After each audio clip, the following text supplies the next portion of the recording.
namanya hertz. Jadi kalau cutter milling yang seal and mill itu secara fisik berbeda. Kalau untuk logam lunak maka jumlah mata potongnya itu sedikit dan jarang-jarang. Ya. Kemudian kalau yang normal lebih rapat, kemudian kalau yang keras lebih rapat lagi. Kemudian kalau untuk pahat bubut yang membedakan adalah sudut-sudut potongnya, sudut bebasnya atau sudut-sudut pembentuk daripada pahat bubut sendiri. Ya. Kalau untuk yang normal, ya, sudut depan ini 8 derajat sudut bebasnya, kemudian sudut ujung ini ke belakang 10 derajat, ke bawah 8 derajat. Kemudian di bagian atasnya sudut chipnya, sudut totalnya, chip angle-nya ini 14 derajat. Kemudian kalau untuk yang lunak, maka sudut-sudut tadi 8, 10, 8, 14 kalikan 2. Sehingga akan menjadi ini 16, yang atas 28, yang depan 20 derajat, ke bawahnya 16. Kalau untuk lunak. Kemudian kalau keras, maka semua sudut yang ada di gambarnya untuk logam normal dibagi 2. Sehingga yang 8 jadi 4, yang 10 menjadi 5, yang 14 jadi 7. Itu secara mudah seperti itu. Kemudian kalau kita membuat alat potong, di samping harus tajam, yang kedua yang penting adalah sudutnya. Kalau sudutnya salah, maka alat potong itu nggak akan bisa dipakai. Sebagai contoh, misalkan contoh mudah, kita punya mata bor yang dari toko tajam, kemudian setelah kita pakai beberapa saat ternyata tumpul. Setelah kita asah, kelihatannya tuh menjadi tajam, ternyata nggak bisa dipakai. Itu kesalahannya biasanya sudutnya, karena belum pernah ngasah mata bor, maka sudutnya jadi salah. Dan kesalahannya kalau belum terbiasa melihat mata bor yang benar, itu nggak sadar. Biasanya sudutnya terlalu kecil sehingga bukan motong tapi hanya gesek. Jadi kalau gesek itu nggak akan motong. Demikian juga pahat bubut. Pahat bubut itu kalau yang mesinnya sudutnya 10 derajat, yang sini 8 derajat, kemudian di gerinda sudutnya terlampau kecil. Misalkan di bawah 4 derajat, misalkan 3 derajat, maka nggak akan bisa motong. Karena apa? Walaupun runcing dan tajam, maka kalau sudutnya terlalu kecil, dia akan hanya gesek aja. Jadi kalau hanya gesek, kalau sudutnya cukup, maka akan bisa motong dengan baik. Tapi kalau sudutnya terlalu kecil, dia akan gesek. Gesek itu nggak akan motong. Oke, jadi sudut yang terkecil untuk membuat alat potong, khususnya pahat bubut, itu terkecil adalah 4 derajat. Jadi kalau sudutnya kecil-kecil untuk bubut logam yang keras seperti baja cor, besi cor. Kemudian kalau lunak, maka sudutnya harus besar sehingga bentuknya bentuk pahatnya menjadi ramping. Logikanya seperti pahat dapur. Pahat dapur itu ada pisau dapur. Pisau dapur itu macam-macam. Ada pisau untuk sayur, ada untuk daging. Yang pisau sayur, yang dipotong sayur, biasanya tipis. Kemudian kalau untuk daging, tebal dan besar. Karena daging itu kadang-kadang ada tulangnya. Sehingga cara motongnya, kalau motong sayur mudah. Kalau motong daging, tangannya harus angkat. Keras-keras. Kalau nggak keras, nggak akan terpotong. Ya. Oke. Itu sebenarnya yang beda adalah ketebalan daripada alat potongnya. Jadi kalau untuk ngebut besi cor, baja cor, ininya menjadi lebih tebal. Bahkan ada yang buat sudut chipnya dibuat negatif, sehingga sudut pahatnya bisa lebih besar dari 90 derajat. Oke. Kemudian untuk latihan gerinda, maka yang dibuat adalah hanya satu jenis saja untuk logam normal. Kemudian latihan gerindanya nanti ada 4 macam. untuk pahat bubut tepi rata kanan, dan kebalikannya adalah pahat bubut tepi rata kiri.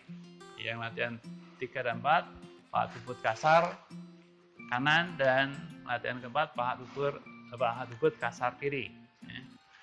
Apakah jenis pahat bubut hanya itu? Tidak, sebenarnya sangat banyak jenisnya. Jadi pahat bubut itu dibedakan atas 2 kelompok, bubut luar dan bubut dalam.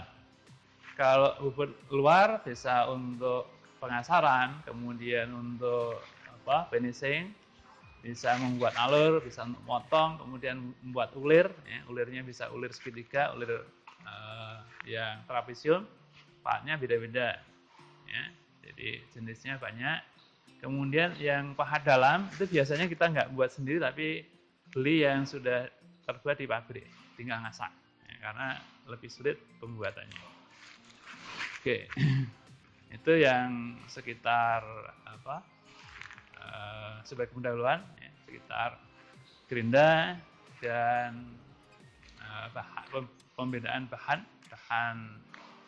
logam yang bisa dipotong di teknik pemotongan logam di bengkel mekanik. Jadi saya ulangin, jadi logam itu dibedakan atas 3 kelompokannya, logam lunak, logam normal, dan keras. Oke. Kemudian alat apa saja yang kita perlukan untuk latihan gerinda? Pertama, busur derajat, kemudian pembores, mistar, dan kapur bersih. Kemudian gambar kerja dari latihan 1, 2, 3, dan 4.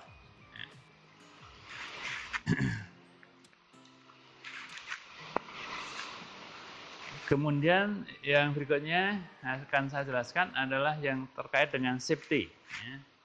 Safety di gerinda sangat penting.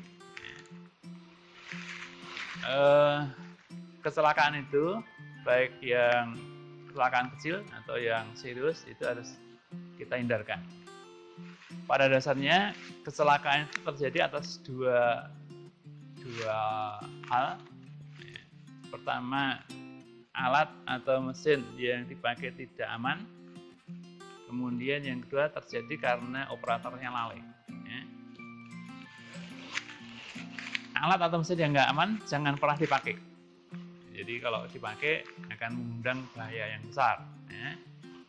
Kemudian faktor yang kedua adalah dari sisi operatornya sendiri. Kalau operator itu tidak sehat, tidak boleh bekerja dengan mesin. Apalagi mesin-mesin yang mempunyai kecepatan tinggi, putaran tinggi, itu bisa menyebabkan kecelakaan yang serius. Orang yang nggak sehat, orang yang mengantuk tidak boleh mengoperasikan mesin, termasuk gerinda alat. Bagi mahasiswa yang ngantuk berat, maka tidak saya izinkan untuk menggerinda. Bagaimana Pak kalau nanti pekerjaan nggak selesai? Biasanya ada 1 minggu tambahan untuk menyelesaikan pekerjaan yang tidak selesai.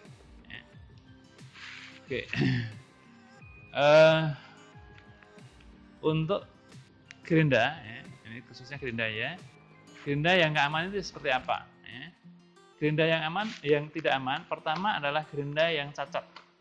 Gerinda yang cacat, misalkan cacat karena rompal. Misalkan rompalnya sebesar ini. Kalau dia berputar di mesinnya, maka rompalnya ini nggak kelihatan. Tapi saat berputar, kemudian kita gerinda sesuatu, maka benda yang kita gerinda terbentur rompalnya, maka ini bisa terlempar. Kemudian tangannya kena gerinda. Dalam hitungan detik, tidak sampai 1 detik, mungkin 10 detik, maka bisa 1 ruas hilang. 1 ruas hilang itu betapa mahalnya.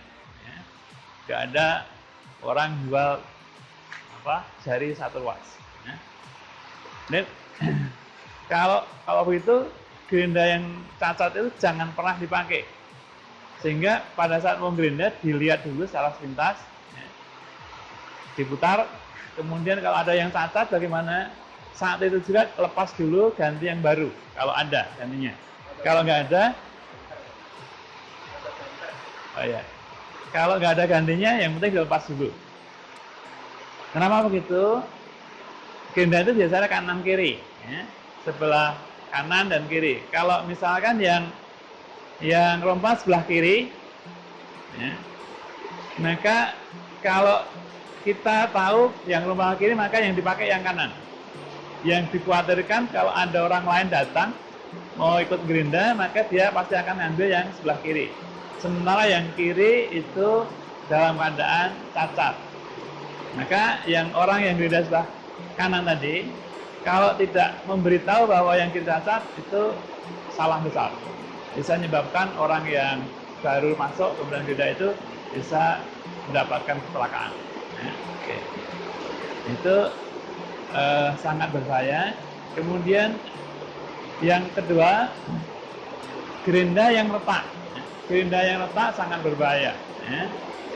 Untuk jenis gerinda yang seperti ini sangat jarang yang retak, tapi gerinda yang untuk gerinda cutter milling bentuknya tipis seperti gerinda tangan, tetapi tidak ada serat penguatnya, itu bisa retak. Kalau retak, maka tinggal nunggu pecahnya. Ya. Jadi kalau gerinda itu pecah, kemudian akan terlempar kena jidat, maka bagaikan telur yang kena palu. Mana ada telur yang kena palu tidak pecah. Ya, itu harus kita hindarkan. Ya. Kemudian yang berikutnya yang berbahaya, gerinda yang tidak terinstall dengan kuat di posisinya. Jadi gerinda seperti nanti yang sebelah kiri, saya itu kalau dipasang di lantai, maka dia harus dibaut di lantai dengan kuat.